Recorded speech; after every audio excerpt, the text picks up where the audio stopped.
ونصلي ونسلم على رسوله الكريم أما بعد بسم الله الرحمن الرحيم عن عمر بن الخطاب رضي الله تعالى عنه قال رسول الله صلى الله عليه وسلم إنما الأعمال بالنيات وإنما لكل امرئ ما نوى الحديث أو كما قال النبي صلى الله عليه وسلم إن الله وملائكته يصلون على النبي یا ایھا الذین آمنوا صلوا علیہ وسلموا تسلیما۔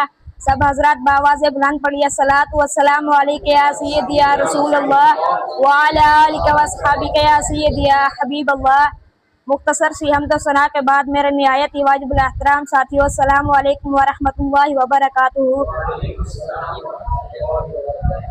سامعین ذی وقار، آج مجھے جس موضوع پر لب گشائی کرنے کا موقع ملا ہے وہ ہے نیت کی اہمیت۔ اسلام کے اندر نیت کی بہت اہمیت بتائی گئی ہے۔ نیت ایک ایسی چیز ہے کہ اگر نیت اچھی ہو تو چھوٹی سی چھوٹی نیکی بھی نجات کا سبب بن سکتی ہے۔ جیسا کہ بخاری شریف کی حدیث میں ہے، حضور فرماتے ہیں ایک شخص راستے پر چل رہا تھا تو اس نے چلتے چلتے خاردار ٹہنی کو راستے سے ہٹا دیا، اس نیت سے کہ لوگوں کو تکلیف نہ پہنچے۔ تو اللہ تعالیٰ کو اس کی یہ چھوٹی سی نیکی اتنا پسند آئی کہ اللہ تعالیٰ نے اس شخص کو بخش دیا۔ حضور فرماتے ہیں ایمان کے 70 شعبے ہیں، 70 حصے ہیں۔ ان 70 حصوں میں سے سب سے آخری حصہ یہ ہے کہ راستے سے تکلیف دہ چیز دور کر دی جائے۔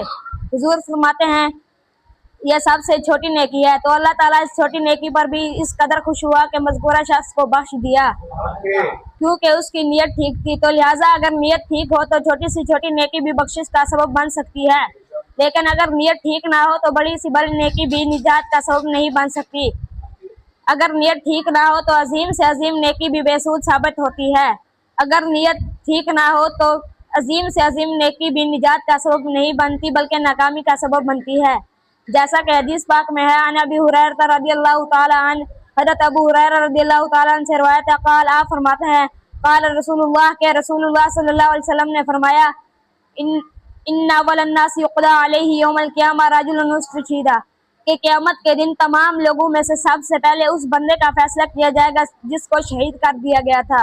فوتی ابھی، پس اس کو اللہ تعالیٰ کی بارگاہ میں پیش کیا جائے گا۔ فعرفہ نعمتہ، پس اس شہید کو اللہ تعالیٰ اپنی نعمتوں کی پہچان کروائے گا۔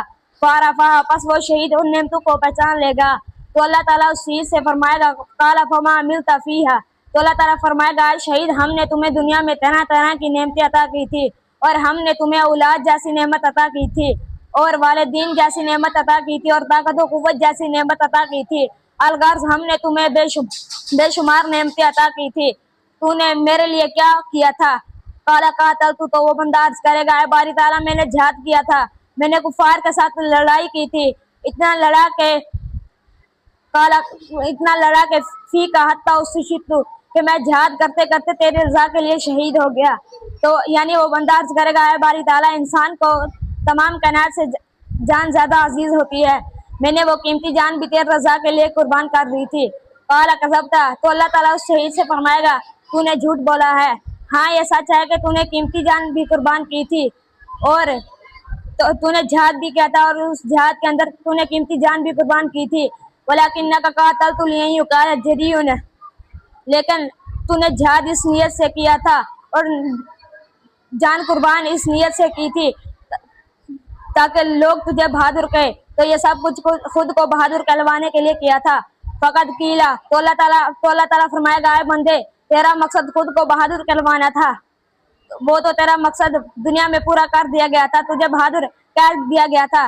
ثم امر بہ، تو اس کے بعد فرشتوں کو حکم دیا جائے گا اس شہید کے بارے میں، پس اس شہید کو فصیب علی وجہہ، پس اس شہید کو منہ کے بل گھسیٹا جائے گا، حتی القی فی النار، حتیٰ کہ فرشتے اس کو منہ کے بل گھسیٹ کر جہنم میں ڈال دیں گے۔ سامعین ذی وقار، اگر آپ اس حدیث مبارک پر غور کیجئے تو آپ کو یہ بات واضح طور پر سمجھ میں آ جائے گی کہ اگر نیت خراب ہو تو نیت خراب ہو تو بڑی سی بڑی نیکی بھی انسان کے لیے وہ بال جان بن جاتی ہے۔ اس لیے ہمیں چاہیے کہ جب بھی کوئی اچھا عمل کرے تو سب سے پہلے اپنی نیت اچھی کر لیں۔ جیسا کہ حدیث پاک میں آتا ہے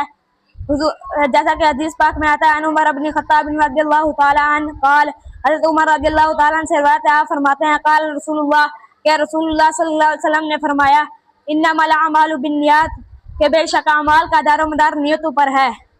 وَإِنَّمَا لِكُلِّ امْرِئٍ مَّا نَوَىٰ، ہر آدمی کے لیے وہی کچھ ہے جو اس نے نیت کی ہے، یعنی جیسی نیت ہوگی ویسی ہی جزا ہوگی۔ اگر نیت اچھی ہوگی تو جزا بھی اچھی ہوگی، اور اگر نیت بری ہوگی تو جزا بھی بری ہوگی۔